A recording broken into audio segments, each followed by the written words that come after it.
Wawasan Nusantara berasal dari kata wawasan dan Nusantara. Wawasan berasal dari kata wawas dalam bahasa Jawa yang berarti pandangan, tinjauan, atau penglihatan indrawi. Mawas yang berarti memandang, meninjau, atau melihat. Wawasan artinya pandangan, tinjauan, penglihatan, tanggap indrawi. Wawasan berarti pula cara pandang atau cara melihat. Wawasan Nusantara terbagi atas dua. Yang pertama secara etimologi. Nusantara berasal dari kata nusa dan antara. Nusa artinya pulau atau kesatuan kepulauan. Antara artinya menunjukkan letak antara dua unsur.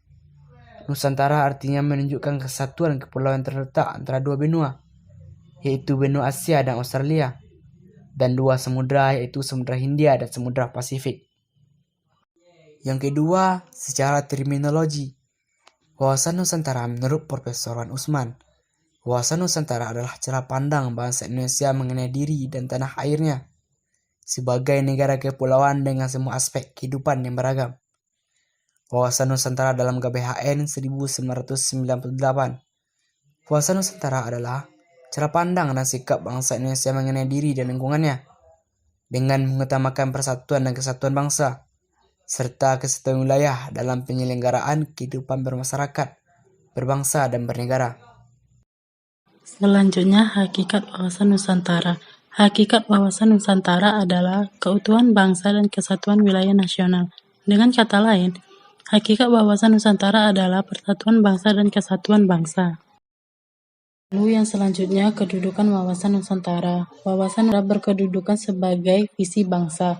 Visi adalah keadaan atau rumusan umum mengenai keadaan yang diinginkan. Wawasan Nusantara merupakan visi bangsa yang bersangkutan dalam menuju masa depan. Visi bangsa Indonesia sesuai dengan konsep wawasan Nusantara adalah menjadi bangsa yang satu dengan wilayahnya satu dan utuh. Selanjutnya, peranan wawasan Nusantara. Yang pertama, mewujudkan serta memelihara persatuan dan kesatuan yang serasi dan selaras, segenap aspek kehidupan nasional.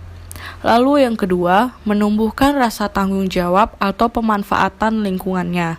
Dan yang ketiga, menegakkan kekuasaan guna melindungi kepentingan nasional. Selanjutnya yaitu geopolitik. Geopolitik berasal dari kata geo dan politik.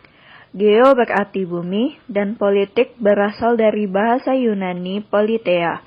Poli artinya kesatuan masyarakat yang berdiri sendiri atau negara, dan thea yang berarti urusan. Menurut Rudolf Kjellén, geopolitik adalah seni dan praktek penggunaan kekuasaan politik atas suatu wilayah tertentu. Secara tradisional, istilah ini diterapkan terutama terhadap dampak geografi pada politik. Tetapi, penggunaannya telah berkembang selama abad ke abad yang mencakup konotasi yang lebih luas. Selanjutnya, teori-teori geopolitik. Yang pertama, teori geopolitik Friedrich Ritzel berpendapat bahwa negara seperti organisme yang hidup. Negara identik dengan ruang yang ditempati oleh sekelompok masyarakat atau bangsa. Pertumbuhan negara mirip dengan pertumbuhan organisme yang memerlukan ruang hidup yang cukup agar dapat tumbuh dengan subur.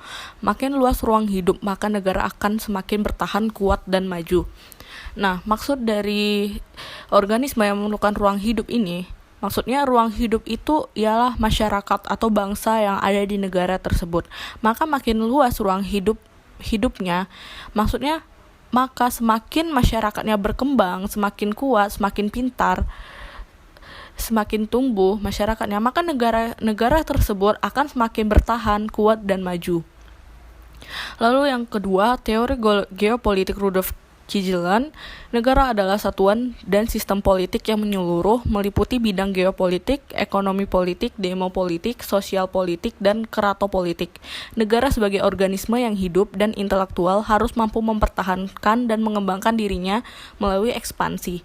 Nah, di sini maksudnya negara tersebut dan kita, orang yang ada di dalamnya sebagai masyarakat, di sana kita harus mempertahankan negara kita dan mengembangkan negara kita itu agar menjadi lebih kuat dan maju, seperti itu. Yang terakhir ada paham geopolitik bangsa Indonesia.